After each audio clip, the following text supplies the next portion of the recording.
gladiators, Peter Johnson Jr.? Absolutely. Absolutely. American Gladiators meeting Thunderdome. Who's going to leave that arena in South Carolina tomorrow night? There's a lot of desperate candidates here that are trying to climb to the top. This may be their last hurrah. And if they don't do well in this debate, this could mean the end of their candidacy. And what we've seen for a long, long time is a bunch of these candidates, including Cruz in the past, Carson in the past, capitulating to Donald Trump in these debates. Maybe even a non-aggression pact where they said, we'll leave each other alone, we'll stand up and we'll come out with the same numbers we had before this debate. But the question becomes, have they waited too long? And so some are saying, well, this is do or die for Senator Rubio, for Governor Bush. Are they in a fight to the death here? Will John Kasich stand back, although he said, now I'm not going to be a marshmallow anymore going forward in these debates?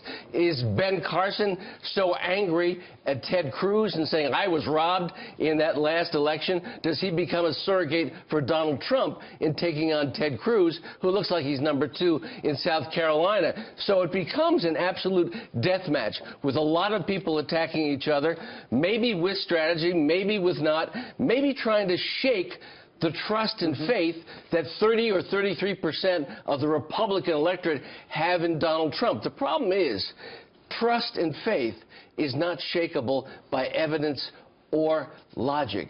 We know that. And so should they be focusing on Trump, or should they be focusing on the guy next door to them who may be edging them out in the ultimate death race against Donald Trump as the debates and the election goes forward? But, of course, in the aftermath of the last debate, it really was, as Chris Christie pushed him to the edge, Marco Rubio, it was Marco Rubio's own words that did him in last week, and so now he's had to kind of dig himself out of it. That's correct, but you know, politicians are by nature very, very cautious, and that's one of the reasons Donald Trump is doing so well. Their handlers are saying to them, well, don't get out too front on this. See what happened to Chris Christie with his kamikaze act. Everybody hailed him in the media and said, brilliant debate, great prosecutor. He's gone. But it meant Zippo in terms of actual performance at the polls. So all of these folks are saying, how do I stay alive?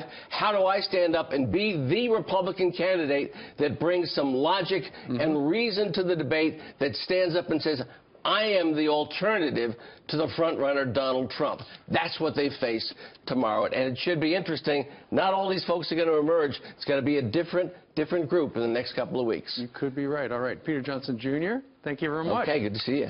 Love seeing that gladiator.